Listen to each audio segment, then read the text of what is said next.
David Gerald Larson. I'm 75 years old, and I graduated from Alvarado High School, Minnesota. And after that, I worked for Lyle Trudell there in plumbing and heating in Warren. And then in the fall, I laid off, and then I went to Lunseth Plumbing and Heating in Grand Forks, North Dakota. And I was there for half a year doing janitorial work. And then I got into the union there, and then I was an apprentice plumber for half a year, and then I got drafted, or I would have gotten drafted, and I joined the United States Air Force in November of 2nd of 1965, and I was in the Air Force until I think April 12th of 1969. 1969, and I went to Lackland Air Force Base for basic training, and I was... How long was basic training, David? About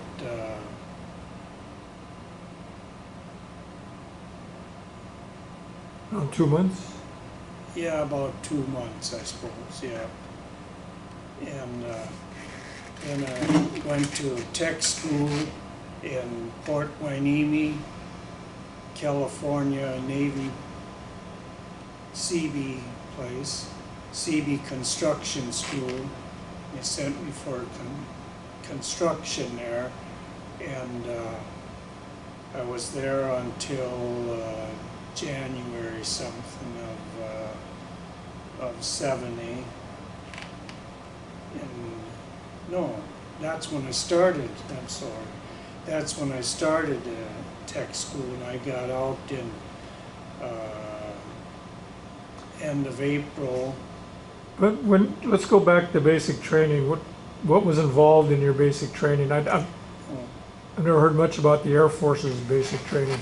Well, I don't really remember that much on the basic training. They just taught us the general rules of being in the service, and it was, all you did was sleep and get up, and they had you busy all day doing stuff and classes. Busy doing stuff like PT and... Yeah, PT and... Yeah, you go to a rifle range or... Yes, we did that to qualify with the M16. And well, back in '65, you had the M16 back then? Okay. yes, yeah, I believe it was. Anyway, I thought so. And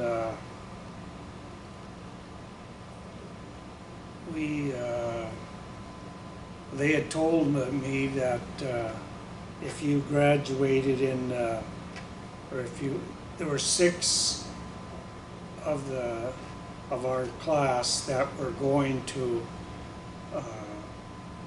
Port Hueneme, and oh, I'm ahead of myself there. Okay, no, not that. No, disregard that. And so then So, how did you get the basic training?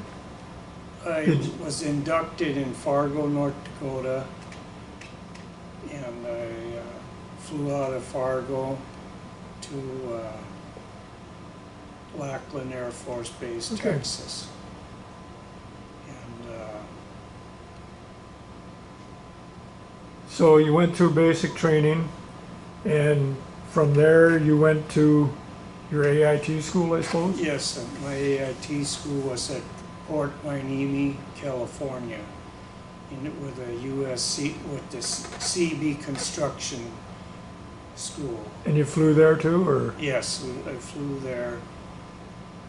Yes, well, I had come home after basic, and then I went to CB school there, and when we were in there, there were 6 of us in the Air Force that went to that CB construction school. Did you know any of them? No, I didn't know any of them. Did you know anybody from this area when you went in? No. And then when I was at the CB construction school, I met quite a few interesting fellows. One in particular, I know, his name was David Self, and he was from the South one, Virginia or something, and we were walking. At night we would walk, just go out for a walk or something, and anyway, he asked me. He says, "What do you think of the Ku Klux Klan?" I said, "Well," I said, I don't know, from northern Minnesota, and that I'm kind of against it. We don't hear much about it there. Well, he says, "I'm a member of it," he said. Really? Yeah. Yeah, and anyway, that didn't have no effect on our relationship. And so, yeah, really. So in AIT, or did you, Well, what was involved? Well, we learned all of the equipment, or most of the equipment. We had to go to school, and they were teaching us out of books and that about the dozers. Well, I didn't have backhoes at that time hardly. And So it's pretty much heavy equipment. yeah, just heavy equipment in general, and scrapers and motor graders and blades, and then cranes, and then after that, then we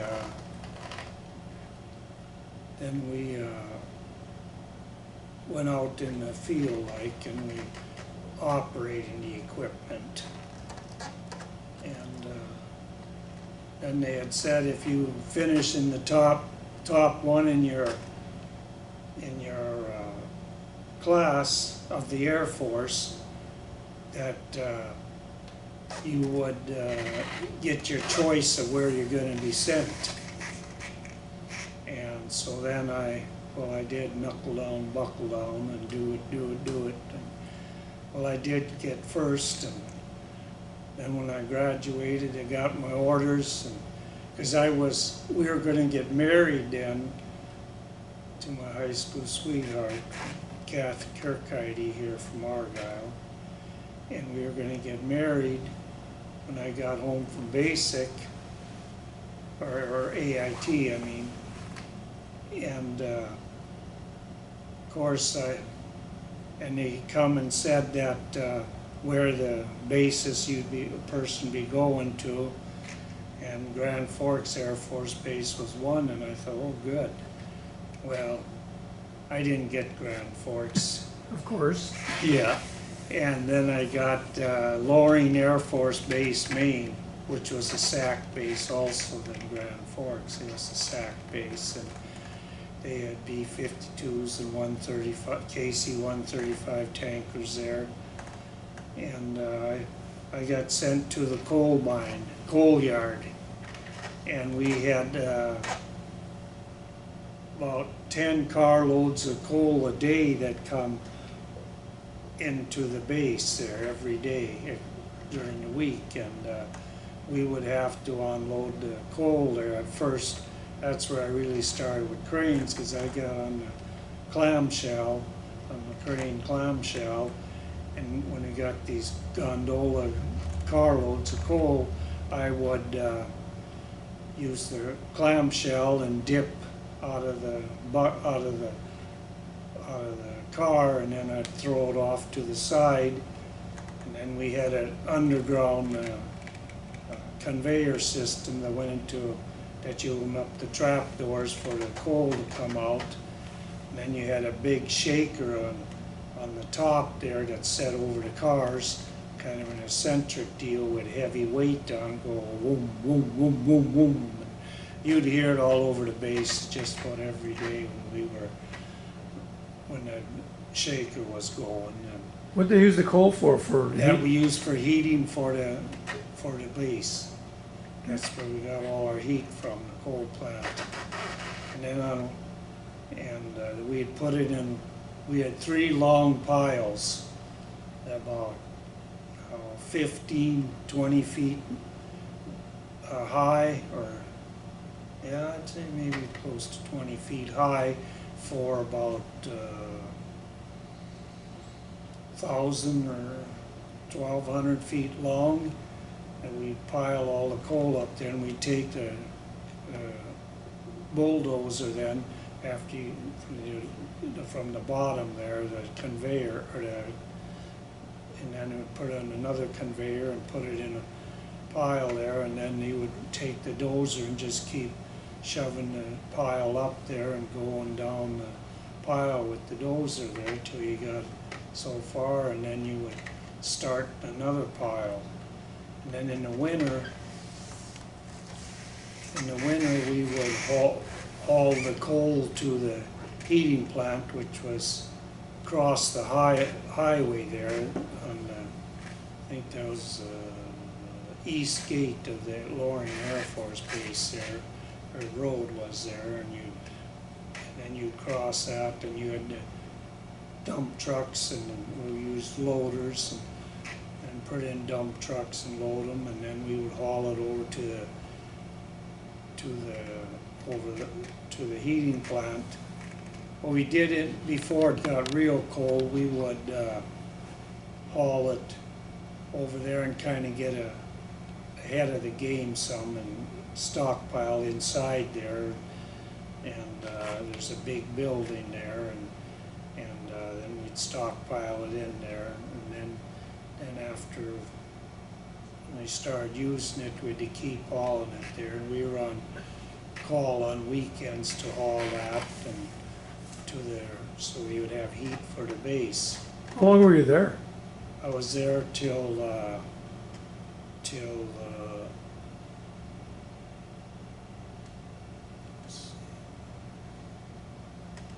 I was there for close to 2 years, yeah. You married then? Well, I was just going to say, I got married before I went to Loring Air Force Base.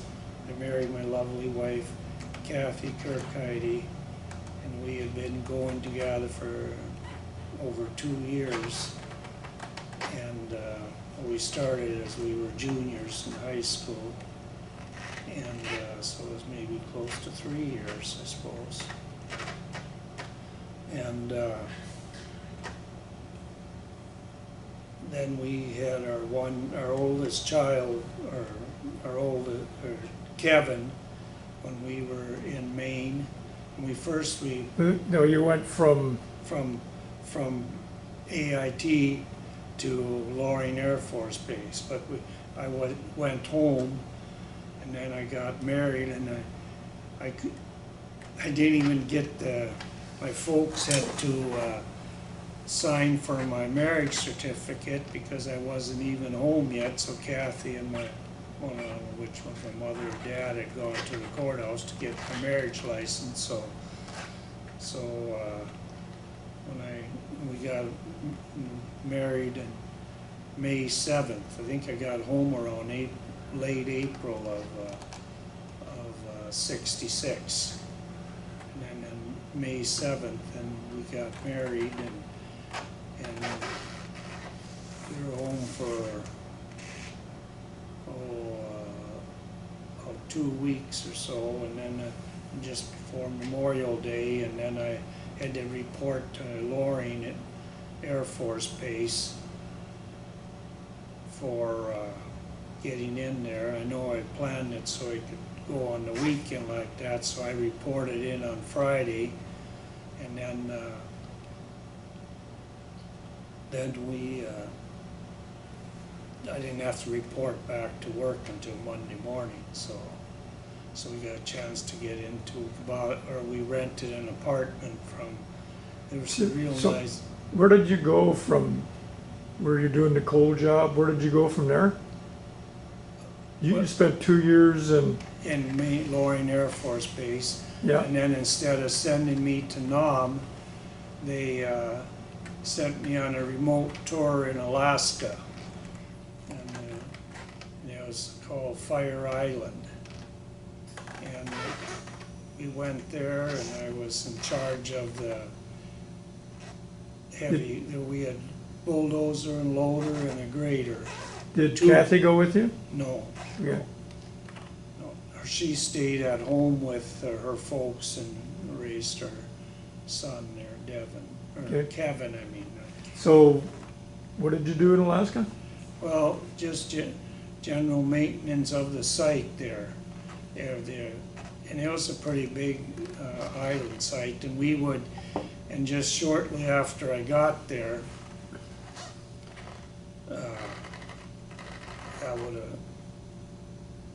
I don't remember the dates, but anyway, after I had gotten there, they had this barge, they call it, a barge that brought all our supplies for the year. And, Because it was pretty isolated. yes. Yeah. Well, it was and it wasn't. It was called a remote tour in Alaska, but it was about, I don't know, 10 miles or so, 15 miles across the inlet from Anchorage. But you could see Anchorage lights at night. But, and I did get to Anchorage twice during the year. We rented a bush pilot to come to the airstrip there. The FAA had an airstrip at the site. There were 3 radar domes, 2 for the Air Force and 1 for the FAA. And then I maintained that road there with the blade and going. It was kind of down towards the lake, and we were up or towards the ocean, so I maintained that and other roads on the base there, site. And then shortly after I come there, they had this barge that come in and we got the supplies for the year, most of the supplies that we needed in that, because we had a helicopter that come in with our mail every day. They'd come in on the pad and the helicopter come in with the mail. And that's how we flew in there too we flew into Anchorage, went Elmendorf when we come to Alaska, and then helicopter took us to the site there. How long were you on Fire Island? 1 year. 1 year. Yep. And instead of sending me to another base, they give me an early out. So I was out April 12th, I believe, so like 3.5 years. 3.5 years? Yeah. And Do you remember what year that was, you were discharged? yeah, it'd be April 12th of 1969. Okay. Yeah, 60, yeah, right. Yep. And after that, I come home then. Well, I remember when I was back, there was this one guy who had, Cook, his name was, and he worked the night shift for cooking for the ones who were on the night shift, and he was a main cook there. Well, he always come up to me and he wanted to run the equipment. Well, I said I can't, but so he wanted to transfer, and so then he did for the last half year of his service over there. Then he transferred into heavy equipment with me, and I was in charge of him. And that was one of the worst things I had to do was write an APR, an Airman's Performance Record of what he had done in that, and that was the worst thing to do, writing that. And wasn't very good at that. Well, anyway, then I got discharged after the year. And I take it your rank was sergeant, Yes, right. It was- E5? Yes. Well, it was E4 at that time. Yeah, because they've switched the rankings now, or they did, or after I gotten out. I was up for staff sergeant when I left, and they were, if I would have stayed in, I would have made it, but they didn't. I didn't want to stay in, so I wanted to get out. And, I was just taking a wild guess. I Yeah. saw you in your uniform. You were probably a sergeant yeah, when you got out. yeah. Well, at the time, they called us Airman First Class, but now then afterwards, they switched it to Sergeant. Okay. And So you got out and flew back to, flew back to home here, and then Kathy and me, we lived with Kathy's folks there for about a month or so, and then we got on a farm site just a mile south of where we are now on John Qualley place, and we lived there until 72. And so what were you doing at the time when you got well, out? I got a, no, I didn't, yeah, well, first of all, wait a minute, I'm mixed up here, if you can follow me. I went to the cities after we got out, and because I'd seen, or anyway, I went there, and then I got in heavy equipment. I joined the 49ers and got into heavy equipment in the cities, and I run that in the summer. I worked there all summer, all over Minneapolis, and mostly Minneapolis and the suburbs there. And then in the fall, of course, then they laid me off then, and then I went to work at Grease and Hydraulics Manufacturing that makes the grease and hydraulic valves. A lot of the farmers have In the cities? Yes, in the cities. And then I worked there until the following August. But before that, we'd go to meet, because they went on strike, the 49ers did, so I didn't get back to work right away, so I just stay at Greece, and we'd go to the meetings every couple weeks to a month, and go to the meeting, and then they'd always tell us, vote no, no, and then the last meeting, I always figured it was the head of the union there. He got paid off, and that's my opinion. And he said, vote yes, we'll accept this. Well, they voted yes, and then I never got back to work, because they called all the other ones with more seniority than me to go back to work.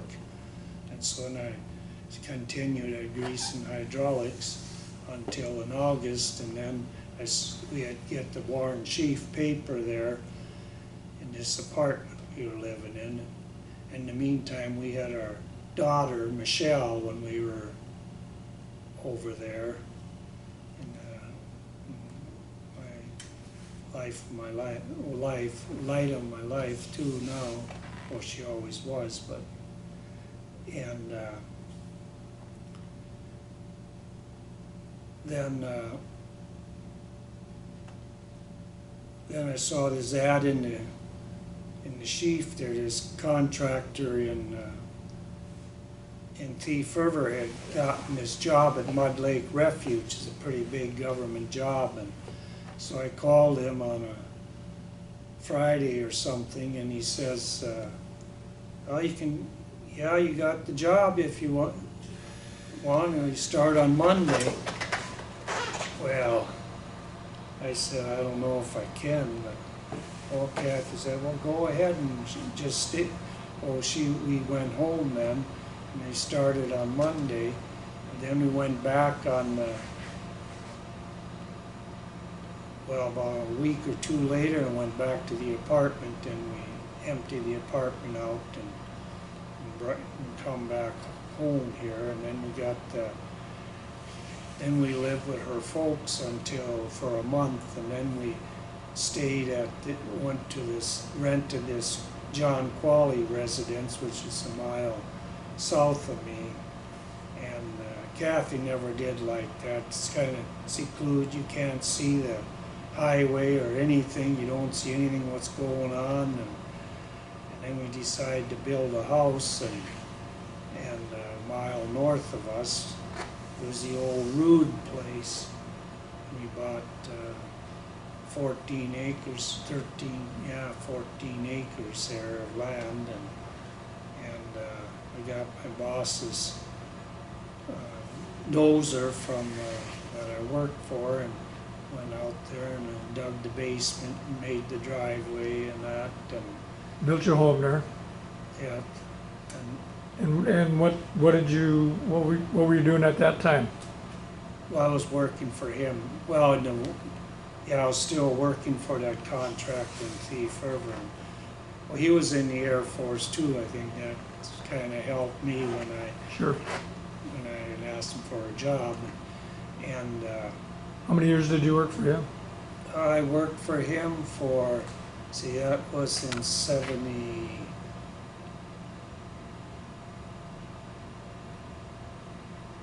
fall of 71, I think it was, yeah.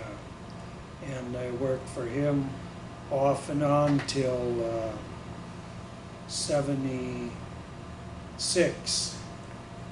Yeah, and then in 76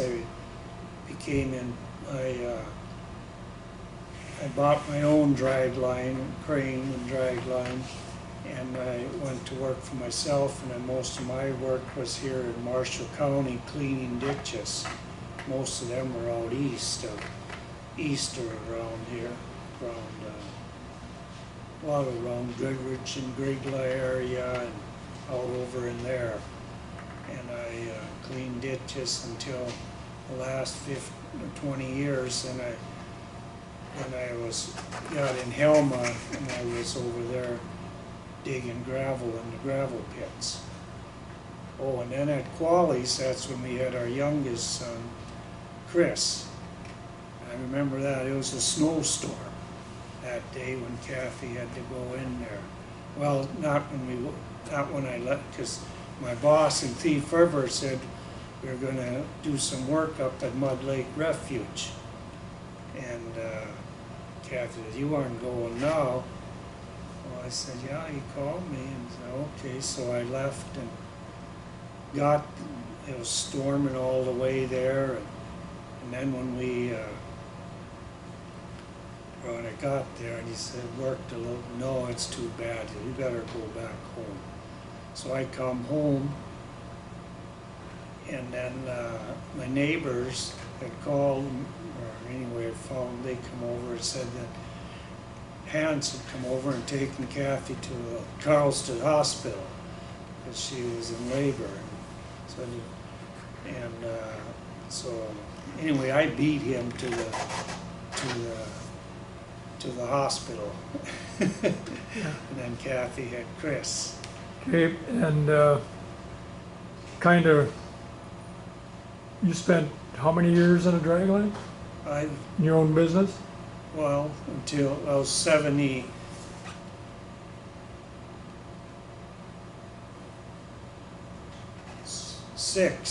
1976 until I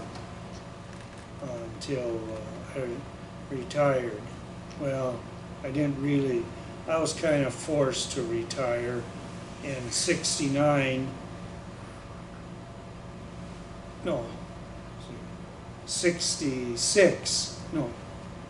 2006, which I was 59. I went to Grand Forks. It was right around Christmas time, and coming home I fell asleep at the wheel, and that's when we were building an addition onto our house. And I've been working so hard on that, and I fell asleep and I crushed both my heels.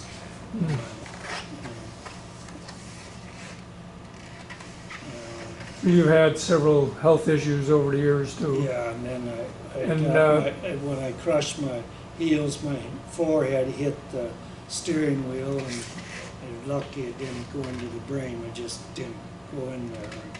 So I had to learn to walk all over again. And I was just coming out of that, and then I did do a little bit more dragline work in 2012. And then in 13, in April of 13, I think it was 20th, I had a spine, I was laying in bed there, and Kathy was in the living room, or the family room, and I hollered to her and I said, I can't move. What?